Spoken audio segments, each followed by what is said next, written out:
My wife Katie and I always prided ourselves on being a team. We didn't agree on everything, but when it came to our son, Max, we were always in sync. At least, I thought we were. Max is 7. Bright, curious, and sweet. He's the kind of kid who waves to strangers and cries if he thinks someone else is sad. We'd both agreed from the start that he'd go to Maple Ridge Elementary. It's the school I went to. Great teachers. Great community. Our house is literally zoned for it. But a few months before kindergarten, Katie started pushing for Crestview Academy, a private school 20 minutes away. I just think it's better for him, she said. Smaller class sizes, more opportunities. I didn't argue at first. I figured she'd done her research. But when I saw the tuition, I balked. It's nearly 15 grand a year, Katie. We don't even make that in extra savings. I'll pick up more freelance work, she promised. We'll make it work. I let it go. What kind of dad says no to a better future for his kid? But from that point on, things started feeling off. Katie was suddenly guarded about certain things. She used to share every detail of her day. Now she kept conversations short. Dismissive. When I asked about meeting the other parents at Crestview, she brushed it off. They're just snobby, rich types. Nothing to bond over. I shrugged it off, chalking it up to stress. But then something happened that really threw me. One evening after dinner, Max came into the room with a paper he'd drawn in class. It was a family tree. There was me, Katie, and Max at the top. But next to Katie, instead of my name, was another man. Eric. I laughed at first.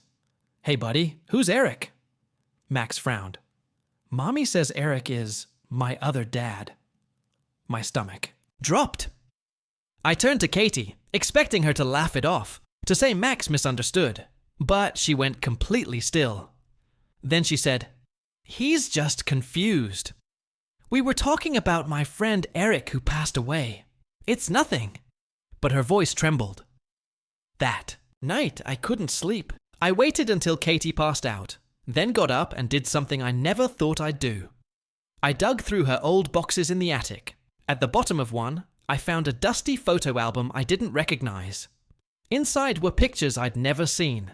Katie, smiling, younger, her arms wrapped around a man I'd never met. They looked close, familiar, intimate. On the back of one photo, in neat handwriting, it said, Eric and I. Max's first kick. 7 months. I stared at the date. It was less than a year before Max was born. And now I couldn't stop the question growing in my head. What if Max isn't mine? The next few days were a blur. I acted normal. At least I tried to. Made Max breakfast, kissed. Katie goodnight, went to work. But inside I was spiraling. The name Eric echoed in my head like a drumbeat.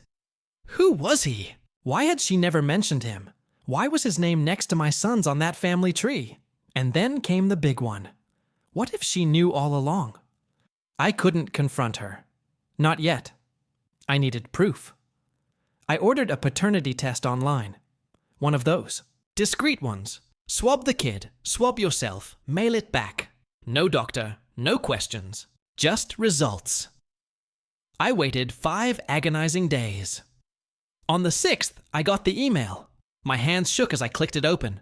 Probability of paternity, 0%.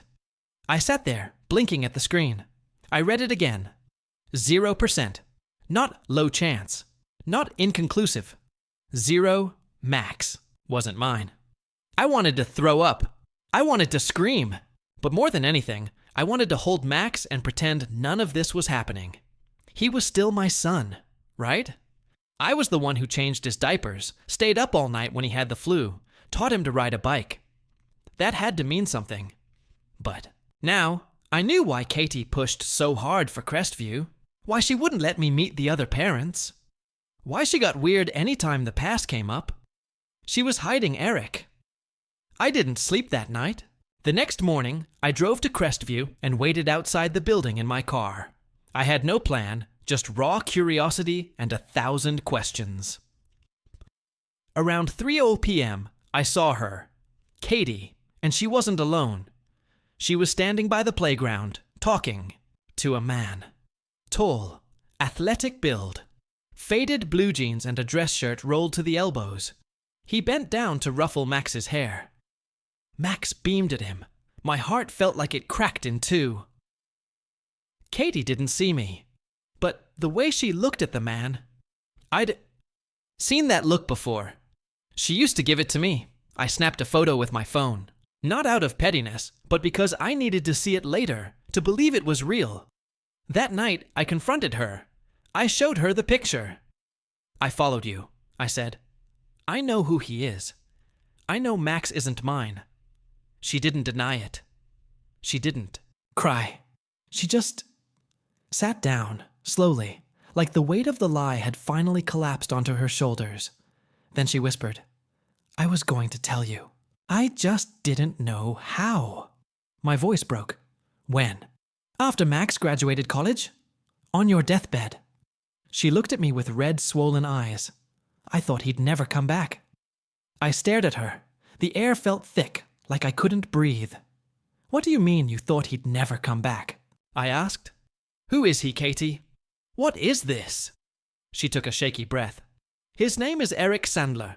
He was my first love. We met right out of college. He was spontaneous, passionate, unpredictable. The kind of guy who'd wake you up at 2 a.m. and say, let's go to the beach. I felt a knot twist in my chest. This was not the version of Katie I knew. Calm, cautious, careful. We were together for 3 years, she continued.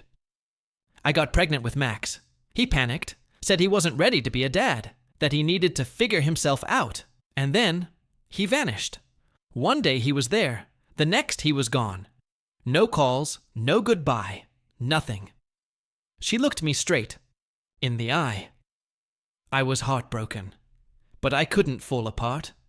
I had a baby on the way. My voice was bitter. So you moved on, with me. I met you 6 months later, she said softly. You were steady, kind.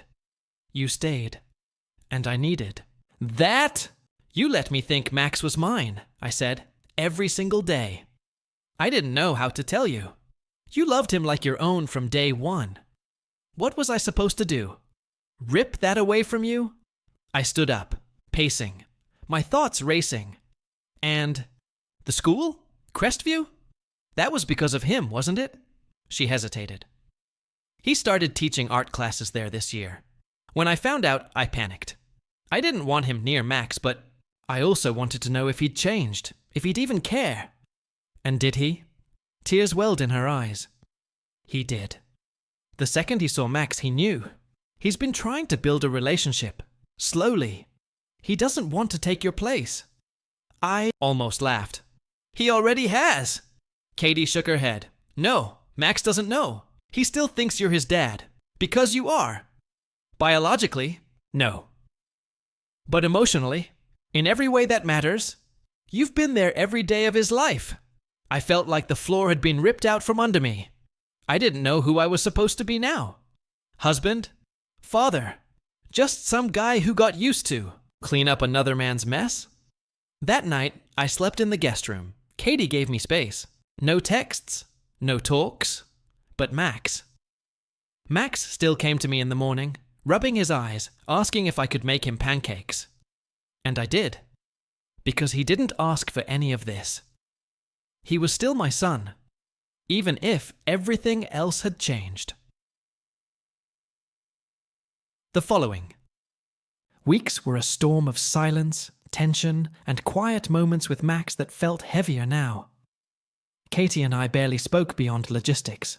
Max was oblivious, thank God. But I felt like a stranger in my own home. Every time I looked at him, I saw the gap, the missing genetic thread. But I also saw his laugh, his weird little drawings, the way he hugged me like I was his whole world. I booked a therapy session. I needed to talk to someone. The therapist asked me the question I'd been avoiding. What does being a father mean to you, if not biology?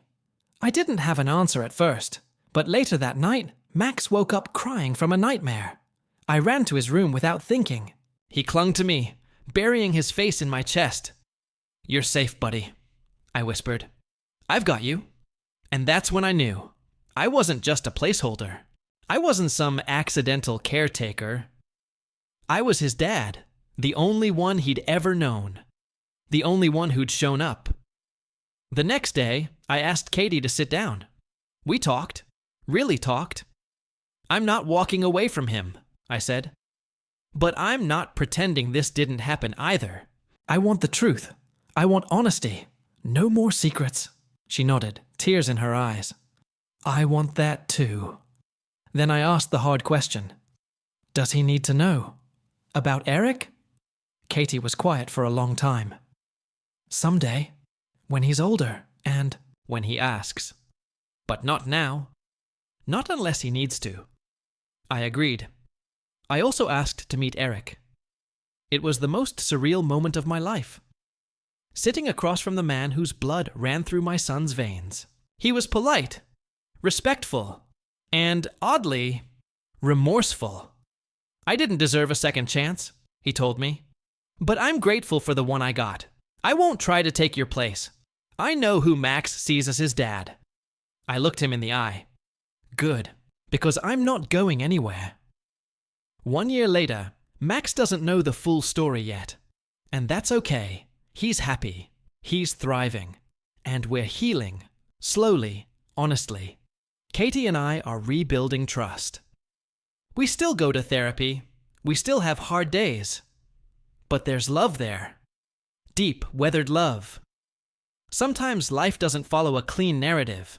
Sometimes it blindsides you, breaks you, and then offers you a choice. Run from the truth. Or build something stronger with it. I chose my son.